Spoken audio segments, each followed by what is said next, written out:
Everybody, yes, okay, that's nice. Recording is progress. Very good morning, very good afternoon, and very good evening to all participants who are joining us during this wonderful session and an amazing session that it's going to be presented by Nadia Al-Firtasi, a leader who came with a vast experience in emotional intelligence and linking the emotional intelligence with the information technology. So actually, when I saw the topic, I was shocked. I said, what's the link between the cybersecurity and the emotional intelligence? And in this wonderful session, we will know from Nadia Al-Firtasi the link between them. Nadia, she is originally from Morocco, but now she is in Brussels, from Belgium, and she is working with Thrive Emotional Quotient. We would like to welcome Nadia Al-Firtasi, and I am your host. My name is Hazem Al-Khayyat. يعطيكم العافية. I will leave the floor to Miss Nadia Al-Firtasi to start her session. But I would like just to give you just one only small instruction. If you have any question or answer, you should post it in the question and answer segment. If you are going also to post it in the chat, we are going to check the chat frequently, and we will see all of your questions in order to answer it. I will leave the floor to Ms. Nadia Al-Firtasi, and it is my pleasure to host this session. And thank you for your valuable time to share with us the information and knowledge about the topic. Thank you. Thank you. شكرا جزيلا. السلام عليكم. اسمي نادية الفرطاسي and I'm joining you from Brussels, Belgium. بنفهم عربية وبتكلم مغربية. So in order not to embarrass myself tonight, I will continue in English. It is a true honor and pleasure to be here with you, مملكة سعودية العربية, tonight. So tonight I'm going to share my experience, my insights on a different perspective when it comes to project management. And I often get the question, Nadia, emotional intelligence, information security, cybersecurity, what is the correlation and why should we care? So before I dive into the topic, let me tell you a little bit about myself, where I come from, what I do, and what drove my mission to start emotional firewalls to connect these different disciplines. I've worked at NATO, the world's largest crisis and security organization, for nearly 2 decades, always in information security and communication agency. So I've been in an environment of cybersecurity, digital transformation, and information security for more than 15 years. And my role was always to translate what does information technology risks, what does cybersecurity represent for different maps of the world. Especially in my most recent position, here you can see we organized several high-level visits. This was for the military committee of NATO to help them understand why cybersecurity as a nervous system for their military goals and objectives and programs of work was key. And I did this in different countries. So I worked in missile defense program management. I worked in information communication program management. I worked with partner nations as well. I was also involved in several initiatives with MENA, the Middle East, Northern Africa partner nations. So I have a lot of experience when it comes to security, information security, and translating it. Then in 2019, I hit burnout. And for me, it was a sign to say, what am I going to do? Am I going to continue working on NATO or start my own dream, my own mission of understanding how can we enhance collaboration from inside organization. There was a lot of pressure already. There was a lot of change. How can we help people better understand each other and work well together when there are so many crises? And this was before the pandemic. I had no insight about the pandemic. So I started Thrive with TQ. I handed in my resignation. And I work a lot as an entrepreneur, but when I'm not working, I'm a mom and I love being a mother to two boys. One is human and the other one likes to act like a human. But my boy is my passion, and I really enjoy being his mother and taking care of him. And here I was asked for a TV interview to also help raise awareness on how can we help prevent people falling for social engineering scams, where criminals and scammers use emotional manipulation techniques to actually get into the cloud, to get into people's data. And this I will talk a little bit further down in the presentation.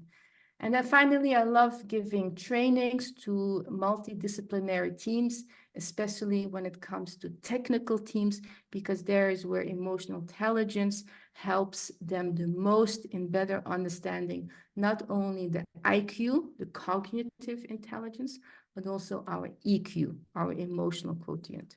So this is a bit about me. I shared a little bit on understanding the global trends when it comes to a cybersecurity landscape. Every business globally is dealing with cyber threats. And one of the challenges non-cybersecurity experts face is the technical jargon. And I will also share a slide specific to Saudi Arabia. But the Middle East, and especially Saudi Arabia, is a high-risk target because of its thriving economy and also because of its digitization journey. So here we see one trend, for example, is the MOVEit vulnerability that caused worldwide disruption. MOVEit is a software, a popular software that people and companies even use to share files. And one of the challenges when we look at this, right, even if we look at this from our own functional map, it is kind of daunting because it's a lot of technical and, you know, a lot of technical jargon. So here the challenge would be, as a project manager, how can you look at this and understand from a project management risk perspective, what do I need to understand? So a couple of examples, for example. You can assess the risk of project delays when it comes to critical infrastructure like energy sector or government project. When they are breached, it is going to cause a delay in your project execution and the need to reallocate resources or even ask for more resources. So this is one lens you can look at. What is the impact when it comes on project delay? What is the financial risk? Do you need to ask for more money because of the resources that have been diverted to manage incident response, to contain the data breach? Reputational risk, when we look at high-profile victims, for example, like Siemens Energy, or even what happened in the US, you know, this affects stakeholder trust and confidence, especially in today's digital age. The trust and confidence that's coming from a human being is so important to work well together. Compliance and legal risk as well. When you are working in a sector with sensitive data, then you are susceptible to adhering to compliance and legal regulations, which often then is investigated through internal audit. Operational disruption, right? If we look at critical sectors like energy and government, if they experience significant operational disruption, how is this going to impact your project timelines and the deliverables that you had planned for?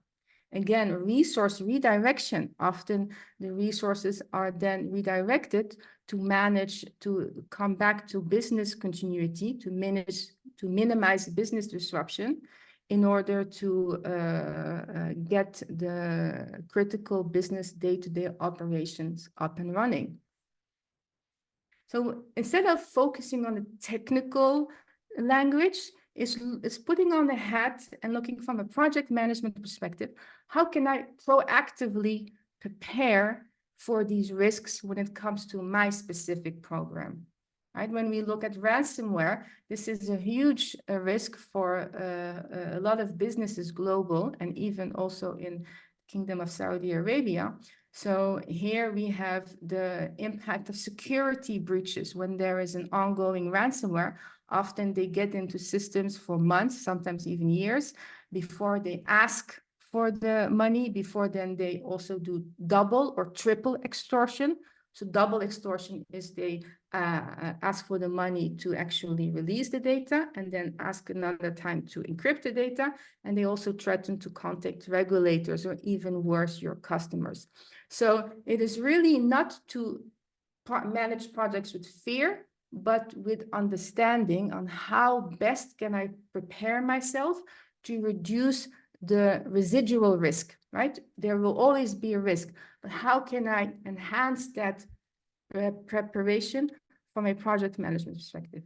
When we look specifically at Mamlakat Saudi Arabia, there are two main categories in general when it comes to cybercrime motivated threats, which is financial motivation and cyber espionage. There's also hacktivist, and because of the geopolitical tensions and dynamics in the region, but it's mostly financially motivated and espionage. So especially if you work with commercially sensitive data, then you're likely to be a target as well. So these are the things you can put on your project management hat and lens and think, what is the risk on my project? And work with your cybersecurity colleagues or IT professionals to reduce the risk. I see there is a hand raised. So before we go to the Mentimeter question, I'm happy to answer a question. Is there a question, I think, from someone? No? Okay. So a little Mentimeter for everyone. If you can either scan the code, excuse my English, the QR code, and you will get two questions. And or you can go to mentimeter.com and you can enter this code as well in order to vote. So first, I would like you to reflect on if you would be involved in a cybersecurity incident, what would be your first step? So there are four possibilities. There are prevention, analysis, identification, and documentation. So that is the first question.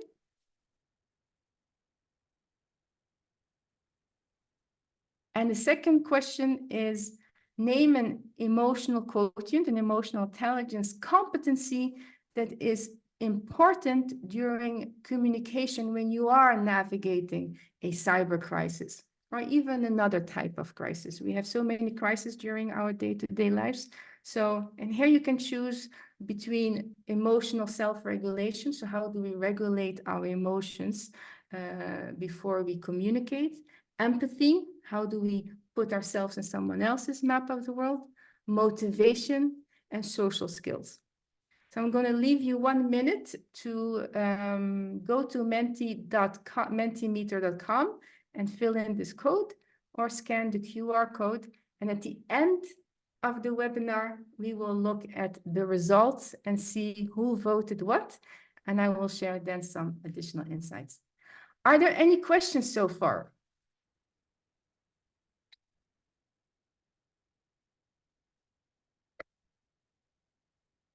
Nashi, then I will continue because we have a packed agenda. When we look at what are perhaps some of the top challenges you face, there are probably more than these three, but I've categorized these three to keep it manageable for this webinar. And the top three challenges that often come into play that we also faced when managing big programs like the move from the old NATO HQ to the new NATO HQ, that beautiful glass building, or when NATO's military adaptation, so when we had to upgrade IT systems across all military affiliated entities and organizations under the umbrella of NATO, and also the institutional adaptation, so inside of NATO, to really move from legacy systems, move from hardware servers to cloud. So in NATO, we've been through what many businesses are going through now in their digitization journey. And the top three challenges is, first is, how do you integrate cybersecurity into your project planning, especially when you start with feasibility studies, when understanding, engaging your stakeholders. The key message I want to give with you today is not necessarily to focus on the technicalities of cybersecurity, but about the human element. When we hear cybersecurity, there is an emotion of fear, there's an emotion of anxiety, there's an emotion of stress because of the news headlines, because of the ransomware attacks, because of the daily data breaches, because it's a high business risk as well. So what your stakeholders feel is uncertainty, is fear. So as a project management, how do you help them feel reassured? How do you help them reduce their doubt? How do you help them build confidence, right? And feel certain. And that is the key when it comes to project management or program management, is understanding how do you increase the confidence that you've done your due diligence when it comes to the project in understanding the impact of the cyber threats on the specific project within your sector. The other thing is managing stakeholder expectations and communication. Everyone is happy when we think of them, but when we forget one, then you will know. So one of the things I did for years in NATO is stakeholder engagement, stakeholder mapping, is to really prepare the ground, because it's not only about action or the technical competency, it's all about people relationship. And the other challenge that we faced, and I believe many businesses face, I see this with my clients, when we present technical content or expertise, we often talk from the inside out. We talk what is important to us because we feel strongly about it, we know the risk, and then we present it to an audience who has different perspective, who has different maps of the world, who has different, different levels of where they are in their mindset and in their journey. So often it is the communication is done, but it doesn't land in people's mindset, and people don't necessarily act upon in terms of desired outcome. So when you develop stakeholder engagement and communication plans as part of your project initiation document or project feasibility, it's really important to understand how are you going to achieve your desired outcomes for your project. Not only output, but also what is the impact of your project and how our stakeholders play a role and are going to help you with that. And then the last one is cyber security is an ever evolving discipline, and the threats keep becoming more sophisticated. Last Friday, I love writing as well. I forgot to mention that. I love writing about emotional health and resilience for individuals, but also for businesses. And one thing I wrote about the impact of deep fake and how we need to think about human multi-factor verification channels.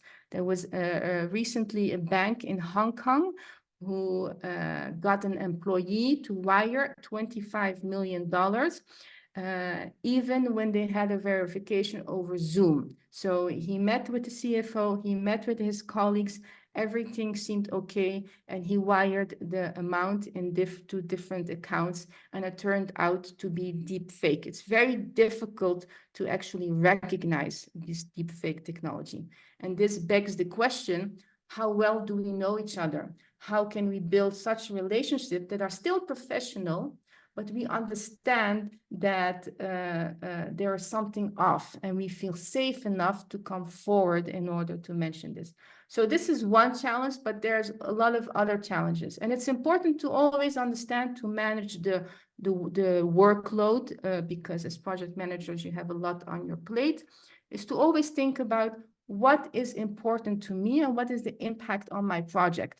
There are a plethora of cyber risks, but not every cyber risk is relevant to your project.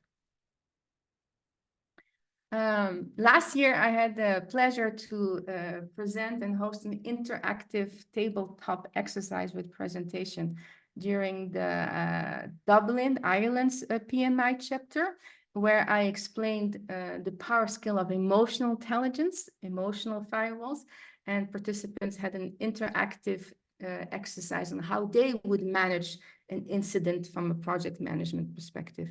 So last year, the theme was power skills. And when we talk about emotional intelligence, there are different perceptions. There are different schools of thought. A lot of people know the one from Daniel Goleman, who has these 4 categories. We also, the founding father of emotional intelligence is Peter Salovey, who now also leads the Yale Emotional Intelligence Center. And I work with a more comprehensive model that was specifically designed for the workplace and that helps us with performance management, resilience, leadership development. And there's a direct correlation with increased success when we apply emotional intelligence. So a lot of people, they try to see EQ in competition with IQ, which is futile. How I like to explain is, imagine you are in an elevator and your elevator is your IQ, your cognitive ability. Your EQ, the emotional quotient that measures your emotional intelligence, is your trajectory upwards or downwards. So you need your cognitive ability to strategize, to think critically, to analyze, to manage your project from a cognitive ability. But you need emotional intelligence to build relationships, to get buy-in, to have trust when things don't go as planned, that people have confidence and trust in you, that you can manage. And this model specifically is scientifically validated and has 5 categories. I won't go into detail because we don't have the time for it, but it's about, it gives people a more professional framework to have these discussions about how we perceive ourselves, how our emotions influence our expression, how we manage relationships and build trust in the digital age, how we make decisions and how we manage stress. What I did, I took my experience in NATO and cyber, I took my license and passion for emotional intelligence, and I married both. Because we now see what we've been through in NATO for all these years, businesses are going through now. What is the path of least resistance into your data, into the cloud? It's your people, it's the individual. Doesn't mean they are the weakest link or they are the most vulnerable, but when we are targeted through our emotions, that's when we become a vulnerability for businesses and even in our personal life. And this is why 4 years ago, I saw this already as a vision and I kept working on it until now. There's a lot of interest because the market and the environment is facing a lot of human challenges. The number 1 cyber risk is social engineering. So where they manipulate people's emotions to get access to information, to data, and subsequently often then also execute ransomware attacks. How can you use emotional intelligence in your life cycle? And again, here it's not necessarily about technicality, but about how do I reduce fear in my stakeholders? How do I reduce doubt and anxiety?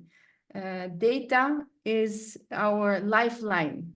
There are so much data on there, we have no idea, and it's very easy for criminals and scammers to gather this data and use it to set up pretext to enter the path of least resistance, which are your people.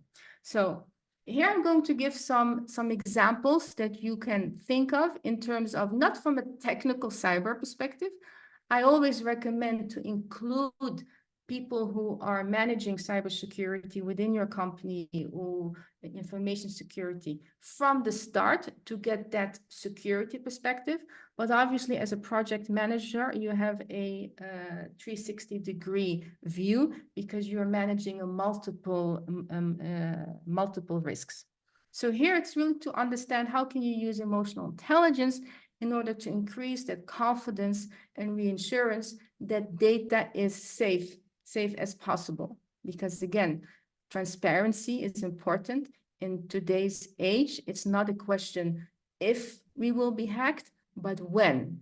And investing more in preparedness will actually pay off great dividends. So when we look at the initiation stage, which is all about, for example, the visibility and relevance, here you can apply emotional intelligence when you engage with stakeholders, when you gauge their levels of concern, of fear, when you understand people's root cause of fear, which is not always obvious, what their pain points are, what their desired outcomes are, what their view is on cybersecurity, what their level of knowledge is. Then you can also better assess the feasibility of your project and subsequently define your scope, have your stakeholders map out, and engage with them accordingly, according to your plan. And this is also investors or businesses now often make it mandatory to have a clause or to have a guarantee that data security and data integrity is taken care of. So it's almost impossible to be 100%, but how are you going to reassure them, right? And how feasible is that? If you're working in a sector that is highly commercially sensitive data, you need to take into account the commercial espionage risk, for example. Now here, how do you apply that? For example, if you're conducting a feasibility study for a new solar power installation, using emotional intelligence will help you understand these diverse perspectives and encourage stakeholder alignment. Just for your information, you will receive, I believe, from the PMI coordinator, the handouts where this is all explained. So it's more text, which I didn't want to use for the presentation, but I do outline on more text for each of these items. So you have practical takeaways that you can use in your day-to-day work. You can use it to collaborate with different experts because you need to join forces with environmental experts, local governments, energy specialists, and they have very different levels of cybersecurity. Some have more fear, some are more paranoia, some are more technically attuned. So when you understand this, emotional intelligence helps you build that bridge. So this is one example when we look at the initiation stage. I do have my son with me and I warned him not to disturb me. So mashallah, I hope he will listen, which is not always the case. How do you plan with an EQ focus then? And here it's about often not only focusing on output or actionable objectives, but also outcomes. How do you want the impact of your project to feel like, to look like in a secure environment, right? When it comes to data protection. So if you work in healthcare, for example, in healthcare infrastructure, which is high risk and also highly targeted because of the sensitive data, or government officials or government employees are also often tricked by sending social engineering. So they send photos of attractive people or other means. And when the government infrastructure is disrupted, this has clear consequences. So when you think about your project and your environment and the outcome you want to deliver with cybersecurity in mind in terms of data security, data integrity, stakeholders, customers confident, reassured, right? Less fear, more knowledge, more actions in place that mitigate the risk. Here you can help use emotional intelligence to help you develop this plan with these different perspectives in mind. So How does it look? For example, once the solar power project receives approval, and then the manager can leverage emotional intelligence to develop a detailed project plan and make sure that the project plan is understandable for all stakeholders involved. So what we did, we had a standard template, but we also had variations, which we knew how to communicate to which committee, to which stakeholders. We were dealing with budget committee, resource committee, defense planning committee, military committee, and even the highest committee of North Atlantic Council, which was within my portfolio. And that's a very different map of the world because there are competing different agendas coming into place.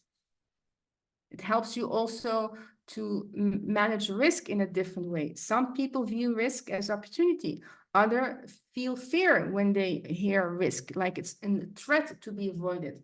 And understanding the perception we have triggers emotions. When we have negative emotions, this increases our stress level and it impacts our relationship and how we work and our energy levels. When we have positive emotions, neutral to positive emotions, we can have less stress and more energy also to execute and to manage our projects well.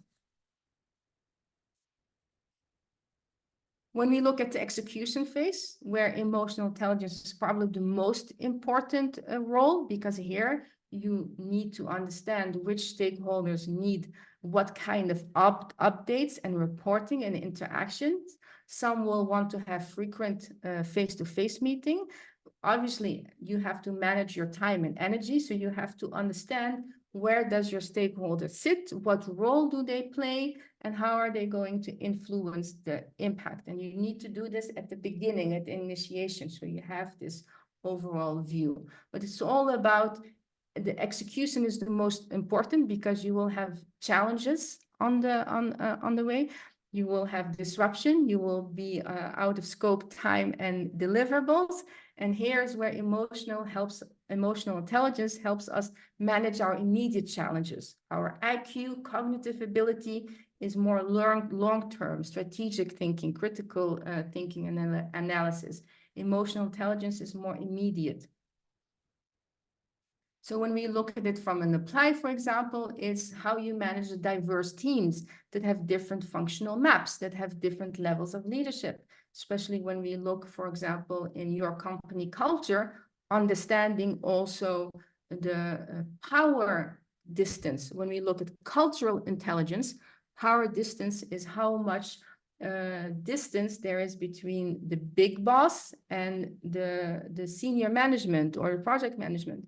And for example, if there's high distance, then hierarchy is important. You cannot just bypass your manager or your leadership to go to the highest one, for example. The problem often with the culture is if someone has low levels of assertiveness and he's working within your project and he or she's an anomaly, so an issue, but their assertiveness is low, so they fear coming forward. They're not going to tell you. And we all know in project management, the earlier an issue is highlighted, the better you can manage it. So the problem doesn't turn into an emergency and into a crisis.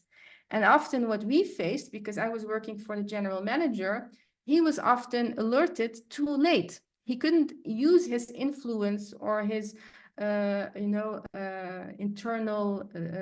dynamic to manage because it was too late already. And this is how do you manage this within your organization, that it's still people still respect the hierarchy and still respect the cultural dynamic, but also a certain psychological safety that every cybersecurity is a corporate responsibility, is a social responsibility, is a team responsibility. And they don't feel embarrassed or judged when they come forward, even if it's a false alarm. And this is one of the biggest challenges because I believe it's over 40% of IT incidents don't get reported because they fear being judged. There are certain chief information security officers who are now also celebrating when people report something, even if it's false alarm, to create that incentive. When we look at closure, obviously it's here is really important to understand what went well and what can we learn and what are the lessons learned, but also understanding how you can use emotional intelligence to implement those lessons. From my personal experience, we often learn lessons, but we then fail to implement them in our next project or program, which leads to increased costs, a lot of double work, and not institutionalizing that knowledge. And obviously, you know, people work hard, people should come to work, they want to do well, they want to feel inspired. So you create that team building or the team cohesion using emotional intelligence and making people feel seen, feel appreciated, and feel part of something bigger. So in the handouts, you can actually go and you can read it and go into more detail and for each of these, but these can give you an idea already to think about your own project. I'm going to pause here for a moment. And are there questions for me?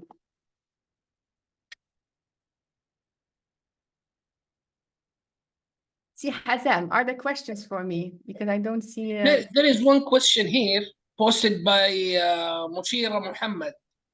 Do you have statistics on cybersecurity threats in the MENA region?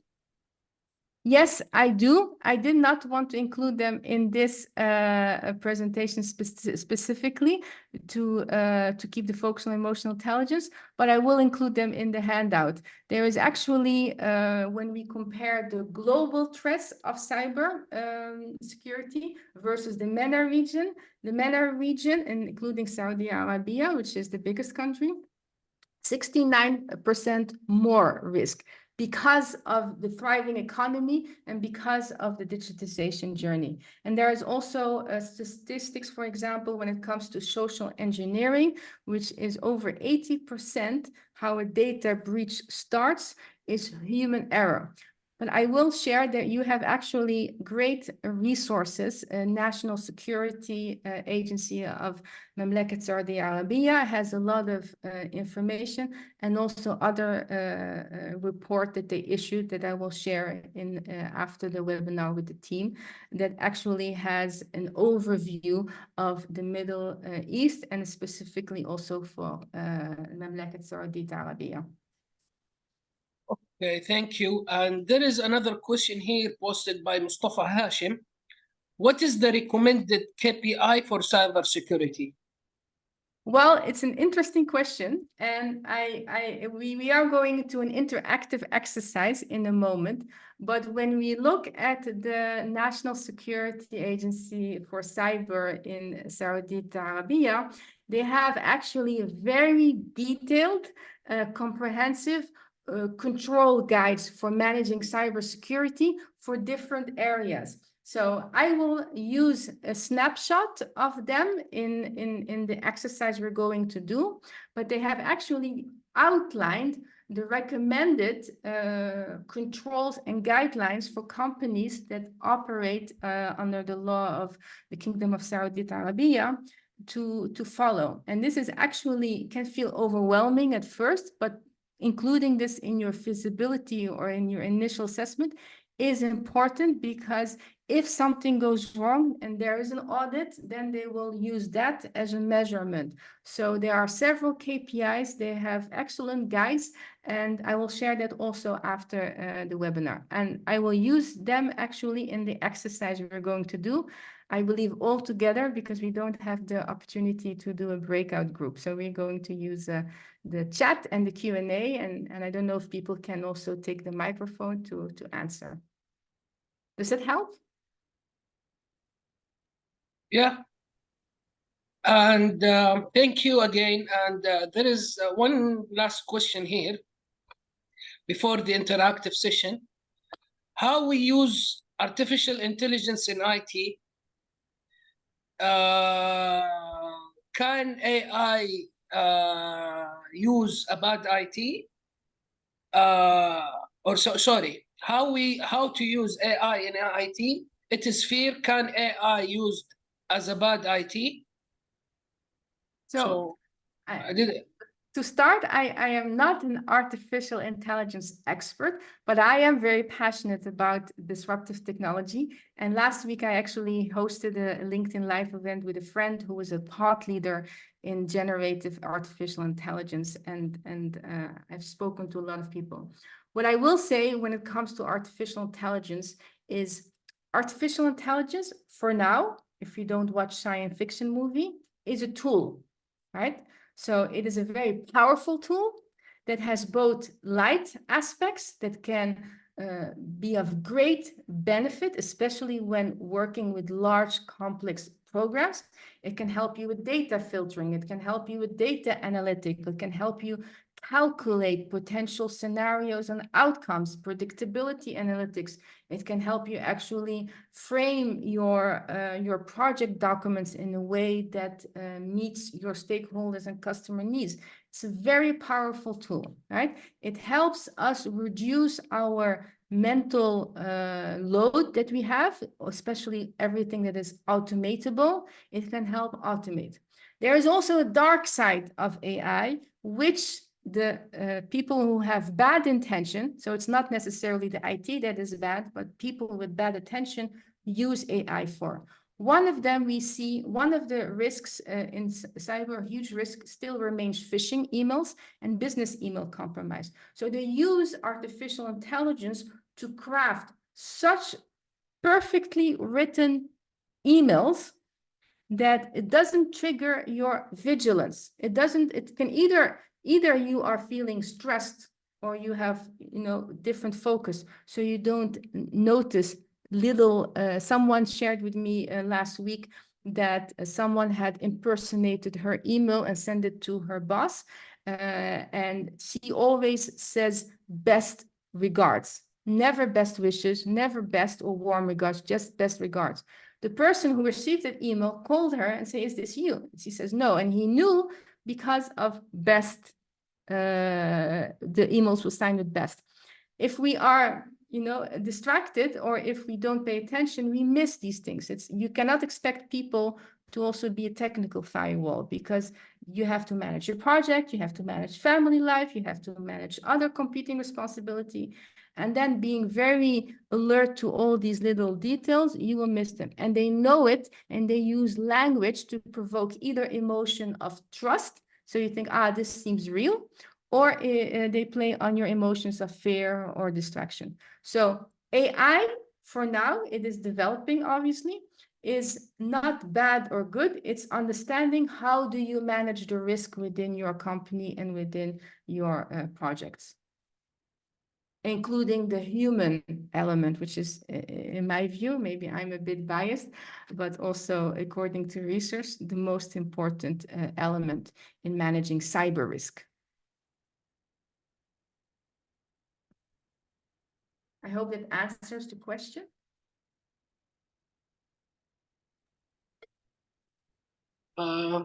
Yeah, and actually we have one question. But we could start the interactive session before we go for the question. We could answer it after the interactive session. Okay, merci. I know I speak Egyptian now, but like I said to Hazem in the beginning, when I grew up with my parents, I watched a lot of Musalsal Masri. Okay, that's nice. So when we let's look at first scenario. So here we have Aisha, who is the resilient communicator, and her project is nearing a deployment and needs to implement a critical software update. But they are experiencing a significant vulnerability that could compromise the data. They have not enough time, and the team is already under a lot of pressure. So here I would love to discuss, again, initially we were supposed to do breakout groups, but as a webinar, it's not possible. So we are going to discuss in the chat, or if you can take the microphone, I don't know if that's possible, to discuss what you would advise Aisha from first a cognitive intelligence perspective, so an IQ. How would you use the guidelines based on your National Cybersecurity Agency from Saudi Arabia to manage this? And how can you use empathy to actually handle the team's stress and assertiveness to communicate in order to have an immediate outcome? So here I will leave it here, and I will share in the chat.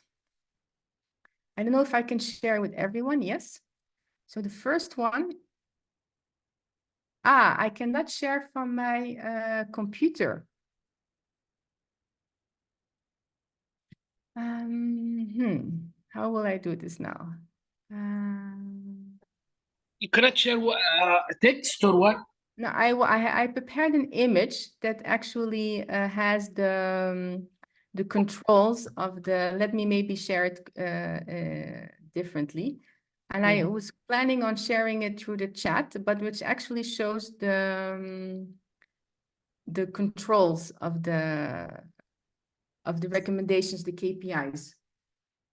But maybe you can already start thinking of this scenario and share your views from an emotional intelligence perspective in the meantime, before I share the IQ ones.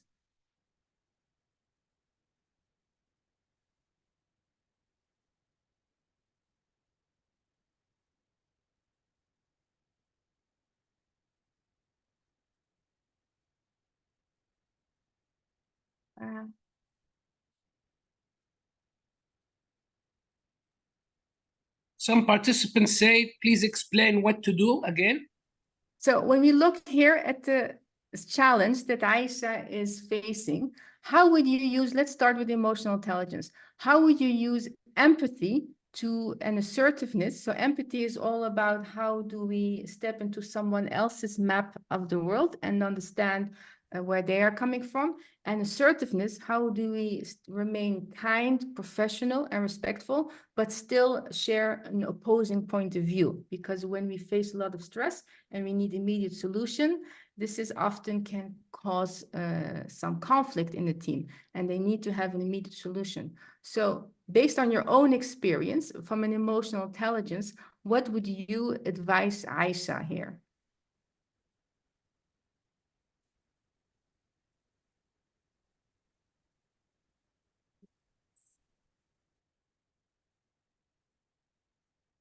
Who wants to go first?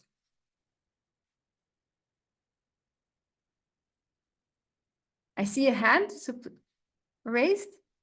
Ushena, if I'm not mistaken.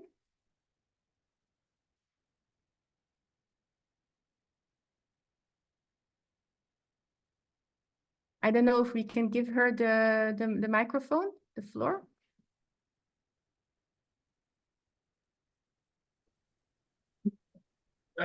Please, we would like from PMI host to support us in giving the mic to one of the participants.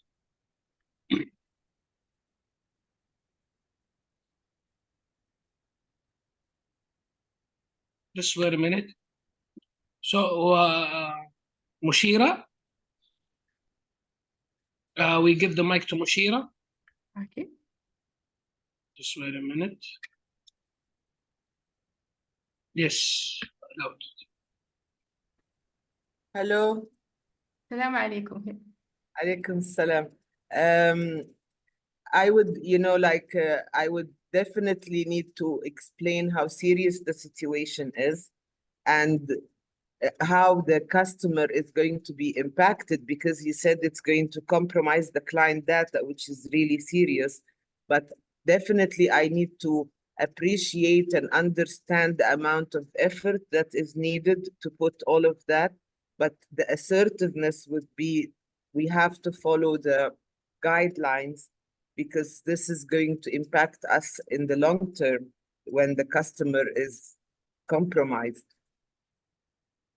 Yeah, indeed. Very good points. Thank you so much for sharing. And from your personal experience, how well are people using assertiveness, for example, when you face a stressful situation and you need them to achieve a certain outcome to manage the crisis? How have you experienced people actually speaking up, or people just not wanting to speak up and maybe risk less collaboration and more room for error? In the meantime, I also shared the link to the KPI from your National Cybersecurity Agency when it comes to IT and project management controls that needs to be looked at. So you can take a look at that as well.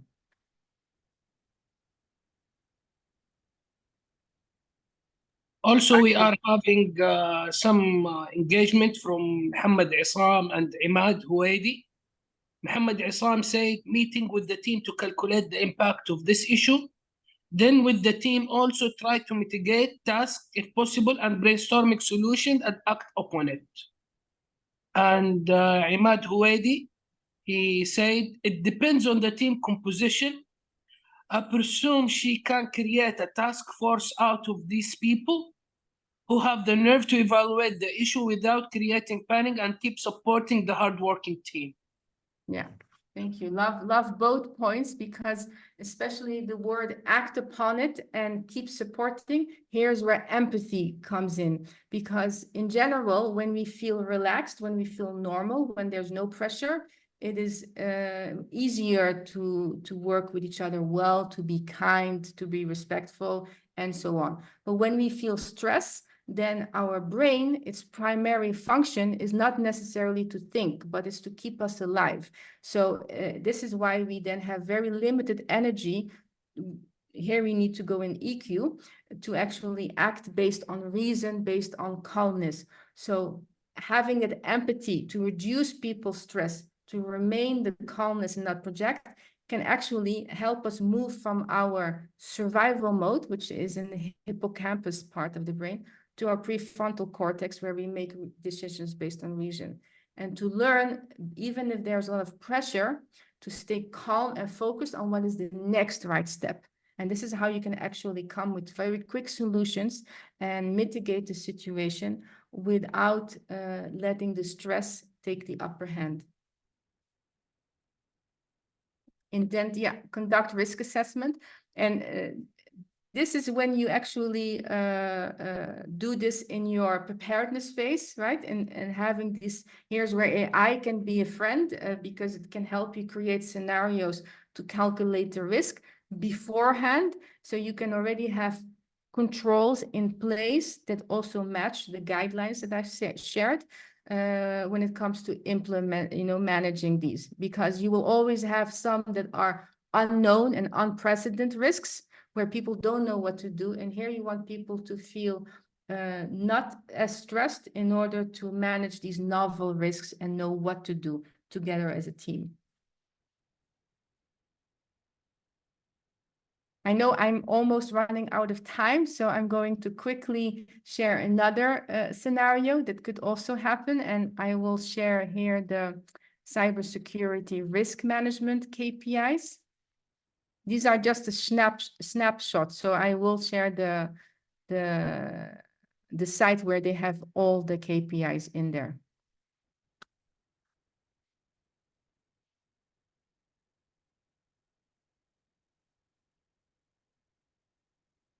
So here is how do you manage when your data has been accessed? So you don't know when. Often when there is, for example, a DDoS attack, distribute denial of a service, which means that they attack your ability to provide service to your clients or customers.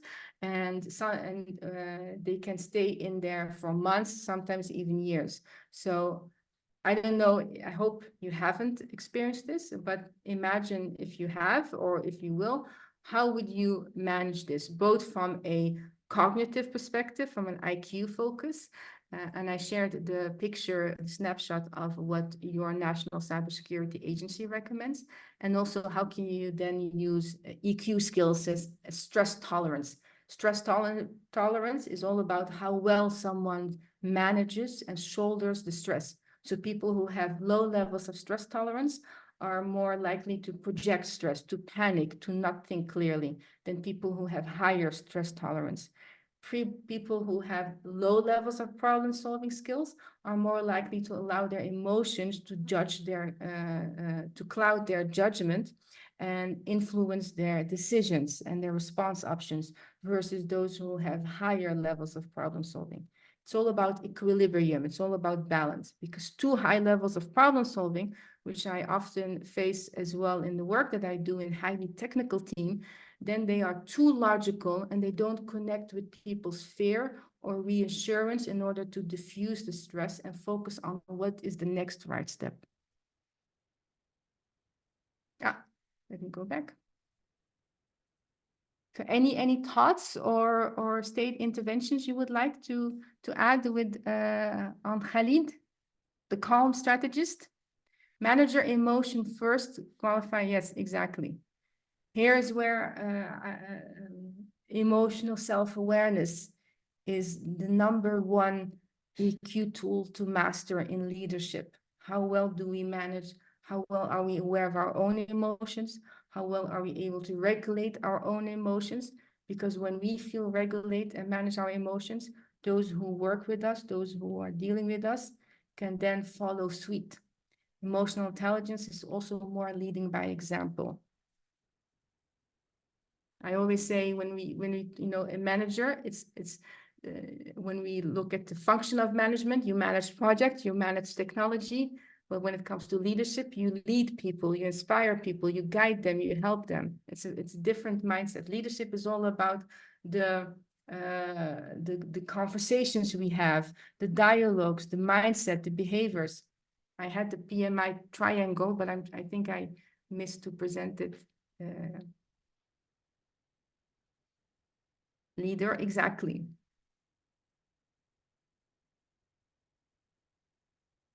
So I think we also only have a few minutes left, so I will continue just to share some final quotes before I take your questions, and you will receive the handouts that you can review the scenarios and reflect on them. And I am a big fan of quotes that are catching, and I think when we talk about leadership, and not necessarily as a title, but as a mindset, excuse me, as a mindset it's how do we unleash people energy? So we only have 24 hours in a day, 7 days a week, and we cannot do, often we are asked to do more with less. But it's all about people's energy. When you learn how to manage your energy, when you have more energy by having more positive emotions, you can do also more. And it creates a very different dynamic as well within the teams. How can you not use only carrot and stick or command and control, which we were very used to in NATO, but incentivize people, help them understand their why, especially in this digital era and this digitization journey where change is constant. How can you, and AI is creating fear as well. How can you help people, everyone involved in your project, feel incentivized, that they want to do it? That is the highest art of leadership. They don't have to do it, but they want to do it. And this is the most simple explanation of emotional intelligence. It's more complex than that, but in general, it's the better we understand ourselves, we manage our emotions, the better we can manage our relationships, our environment, and manage the immediate challenges. And especially in today's hybrid working world and with the cyber threat landscape, the challenges are increasing. So how do we manage this from a people perspective? Change happens to us, but disruption happens within us. It's a very different story. And then it's at the end of the day, it's all about the people, right? It's all about the people, even with this technology in place, even with the high levels of digitization, it starts and it ends with people. So I'm going to stop sharing my screen and I am available for more questions or any comments or statements.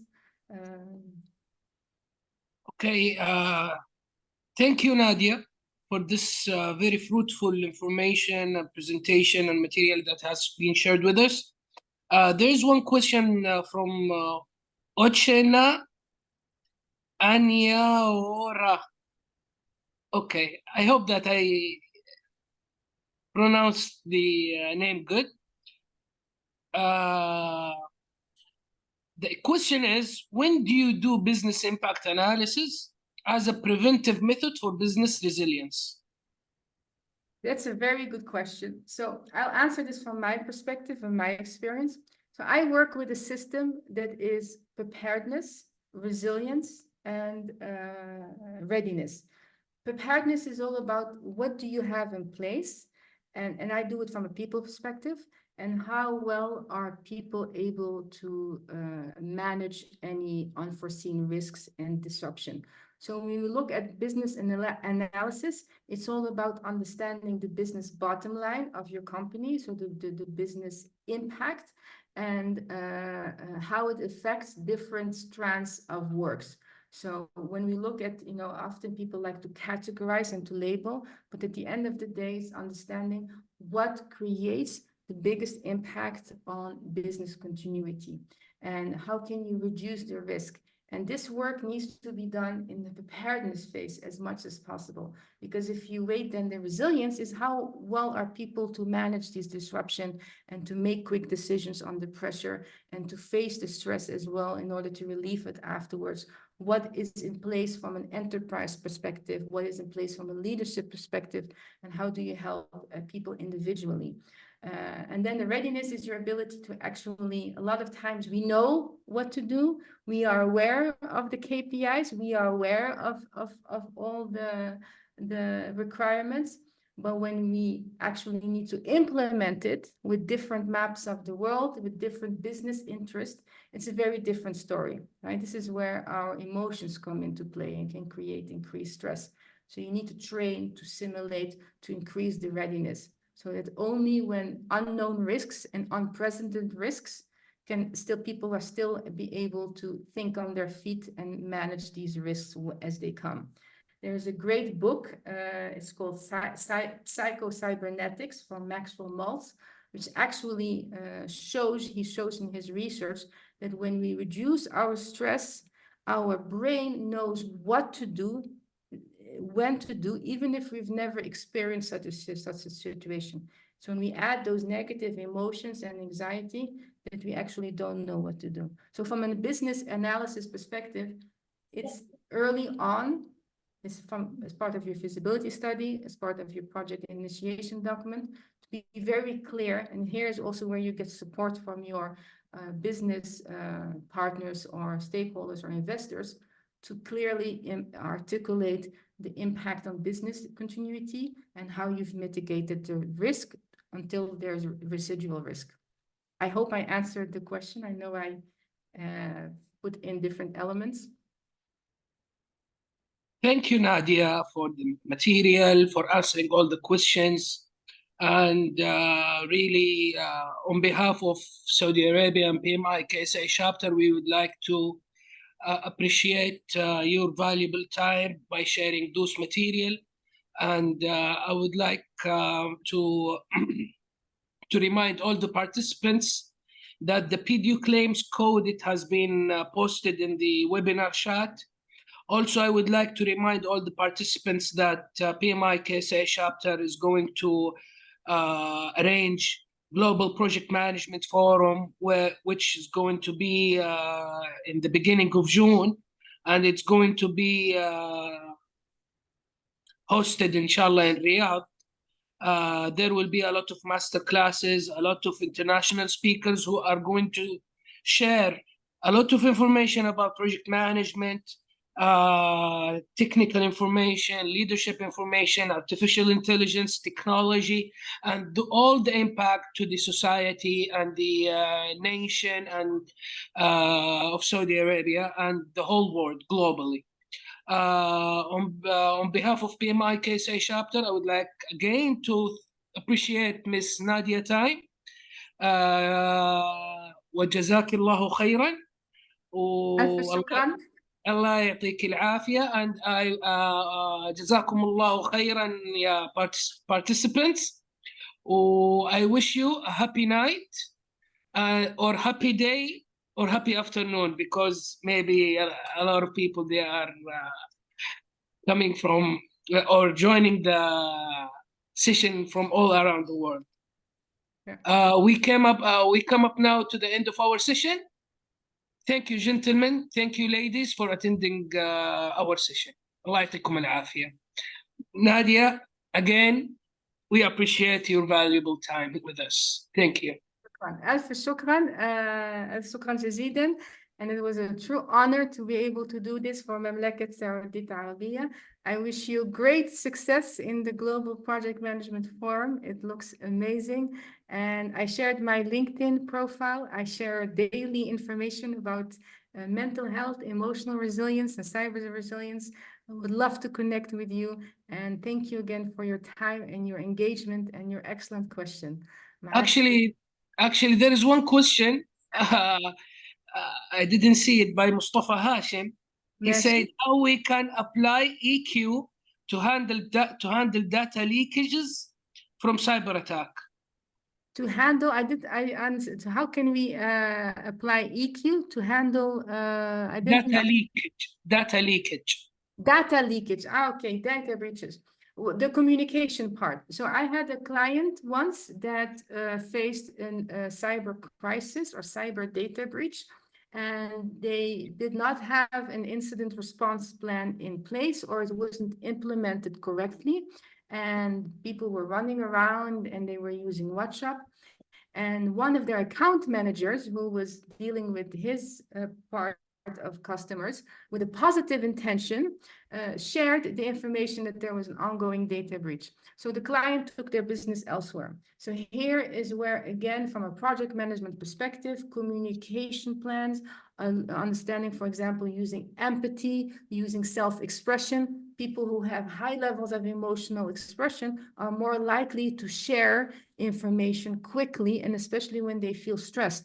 People who have low levels of reality testing may, for example, perceive that it is too important not to share with clients, even if it's at this moment in time, it's better to not share, not because you don't want to be transparent, because you don't want to create panic and unnecessary misinformed perception. So here's where you need to work also with your communication department and have a solid communication plan that everyone knows what are the main key lines to take, understand who communicates what in order to still remain with integrity, to keep, because we have to be honest, but we have to manage perceptions in order to not create unnecessary panic that will add to your pain in trying to contain.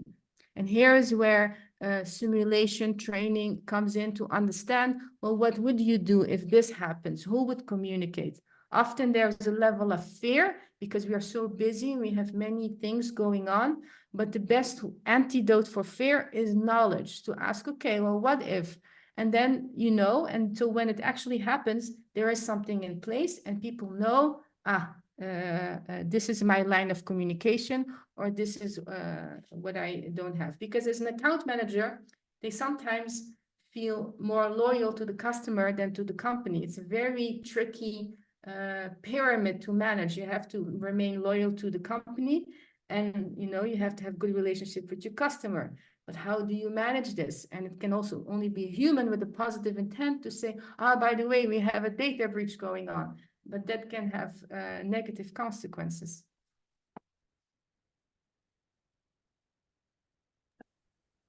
Okay, thank you, Nadia. And this is our last question here. And everybody is appreciating your informative webinar. We wish that we could see you in the Global Project Management Forum, inshallah. Yeah, I wish too. I would be happy to receive an invitation. That would be an honor. Yeah. But yeah, it was a true pleasure. And again, you can connect with me on LinkedIn. I share a lot of articles and information. I love talking about this topic, so feel free to reach out. And if I say that this today was a big honor for me to be with you here in the Kingdom of Saudi Arabia. I wish my father was alive to see this, because he will be proud of you, inshallah. Yeah, yeah, so yeah. It was a true honor to have your time and engagement. Thank you very much. Thank you very much, and appreciate all the participants who attended. Thank you, ladies and gentlemen, and inshallah we will see you soon in the next in Global Project Management Forum, and also in the next webinar, inshallah. Inshallah, thank you. I will work on Thank- my Arabiya al-Fusha and not speak Egyptian then. Okay, that's good. That's great. That's great. Okay. مع السلامة. مع السلامة. Thank you. مع السلامة.